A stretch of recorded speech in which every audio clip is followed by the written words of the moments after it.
আজিৰ ভিডিঅ'টোত আমি আলোচনা কৰিম এছেম্বলি ইলেকশ্যন 2026ৰ সেকেন্ড পুলিং অফিচাৰৰ সম্পূৰ্ণ দায়িত্ব এছিয়াৰ গাইড অনুসৰি বা নিয়ম অনুসৰি। যদি আপুনি পুলিং ডিউটিত পাইছে বা ট্ৰেইনিং লৈছে তেন্তে এই ভিডিঅ'টো আপোনাৰ বাবে অত্যন্ত গুৰুত্বপূৰ্ণ। নমস্কাৰ, আপোনালোকে চাই আছে কৈদেশ অসম। পুলিং প্ৰচেছত সেকেন্ড পুলিং অফিচাৰ হৈছে সেইজন ব্যক্তি যিয়ে ভোটাৰ ভেৰিফিকেশ্যনৰ পিছৰ অফিচিয়েল ভোটিং ৰেকৰ্ড মেইনটেইন কৰে। গতিকে সেই বিষয়ে আপোনালোক সকলোকে গুৰুত্ব সহকাৰে জনাম যিবিলাকে এই ডিউটিতে কৰিছে। ফাৰ্ষ্ট পুলিং অফিচাৰৰ আইডেন্টিটি চেক কৰাৰ পিছত ভোটাৰজন সেকেন্ড পুলিং অফিচাৰৰ ওচৰলৈ আহে আৰু এই ষ্টেজটো অত্যন্ত ক্ৰিটিকেল, কাৰণ ইয়াত অফিচিয়েল ডকুমেণ্টেশ্যন সম্পূৰ্ণ কৰা হয়, যিখিনি ৰেকৰ্ড থাকে অফিচিয়েল। এতিয়া আহোঁ মেইন ডিউটি। সেকেন্ড পুলিং অফিচাৰৰ প্ৰথম কাম হৈছে ভোটাৰৰ নাম ফ্ৰম 17A ৰেজিষ্টাৰৰ কৰা আৰু ভোটাৰ লিষ্টত যিটো চিৰিয়েল নম্বৰ থাকে সেই নাম্বাৰ অনুসৰি ফ্ৰম 17A এন্ট্ৰি কৰিব লাগে আৰু ভোটাৰজনক নিজৰ সিগনেচাৰ বা থাম্ব ইমপ্ৰেছন দিবলৈ কোৱা হয়। সেইখিনি হ'ল মেইন কাম। তাৰপিছত সেকেন্ড পুলিং অফিচাৰ যিজন আছে সেইজনে ভোটাৰৰ ফিংগাৰত যিটো ইংক আছে সেই ইংকটো লগোৱা হয় আৰু সাধাৰণতে বাওঁ হাতৰ ইণ্ডেক্স ফিংগাৰত ইংকটো দিয়া হয়। এইটো অত্যন্ত ইম্পৰ্টেণ্ট ষ্টেপ, কাৰণ ইয়াৰ দ্বাৰা ডুপ্লিকেট ভোটিং ৰোধ কৰা হয়। কাৰণ এজন মানুহৰ এবাৰ কালাৰ লগোৱাৰ পিছত ইংকখিনি লগোৱাৰ পিছত পৰৱৰ্তী সময়ত ভোট দিবলৈ আহিলে ধৰা খাই যায়। ইংক যেতিয়া লগোৱা হয় নিশ্চিত কৰিব লাগিব যে সঠিক ঠাইত আৰু স্পষ্টকৈ দিয়া হৈছে, আৰু ভুলকৈ ইংক দিয়া হলে ভোটাৰ পুনৰ ভোট দিব পাৰিব পাৰে, যিটো ইলেকশ্যনৰ নিয়মৰ বিপৰীতে। সেইকাৰণে কালাৰখিনি লগাওঁতে গুৰুত্ব সহকাৰে চাই মেলি লগাব লাগে।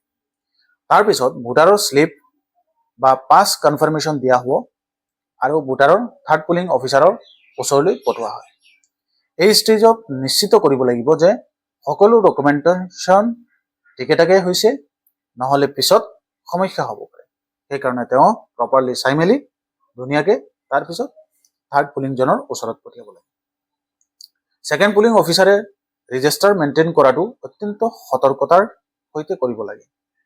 কোনো এন্ট্ৰি ভুল নহ'ব লাগে, কোনো লিংক স্কিপ নহ'ব লাগে, কাৰণ এই ৰেজিষ্টাৰটো ইলেকশ্যনৰ অফিচিয়েল ৰেকৰ্ড হিচাপে ব্যৱহাৰ কৰা হয়। সেয়েহে তেওঁৰ ডিউটিটো বহুত চেঞ্চিটিভ, আৰু মই ক'ব বিচাৰিছোঁ প্ৰতিটো ডিউটিয়ে চেঞ্চিটিভ।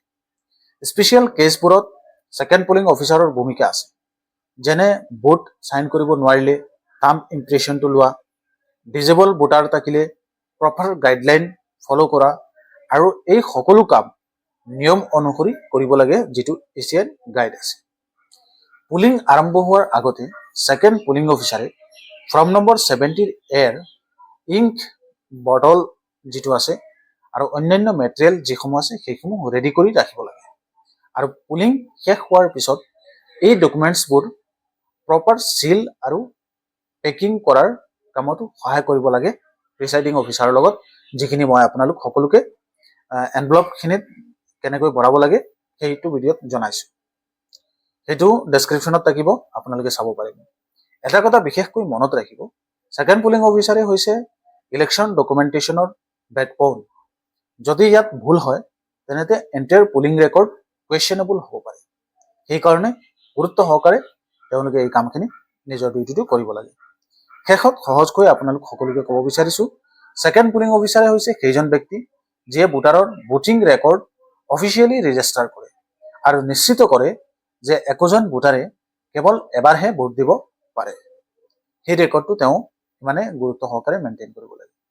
যদি আপুনি এই ভিডিঅ'টো চাই পেলাই ভাল লাগিছে বা আপোনালোক সকলোকে এই যিটো ডিউটি আছে সেই ডিউটিটো সেকেন্ড পুলিঙৰ আপোনালোক সকলোকে জনালোঁ, কনফাৰ্মেশ্যনখিনি আপোনালোকে জানিব পাৰিছে, বা নতুন এইবাৰ আপোনালোকৰ ইলেকশ্যনৰ ডিউটি পৰিছে আৰু সেইখিনি বিষয়ে আপোনালোকে জানিছে, তেতিয়াহ'লে এই ভিডিঅ'টোত আপোনালোক সকলোকে এটা লাইক কৰিব আৰু শ্বেয়াৰ কৰিব। পৰৱৰ্তী সময়ত নতুন আৰু এটা ইনফৰমেশ্যন লৈ আপোনালোকৰ কাষতে আহিম।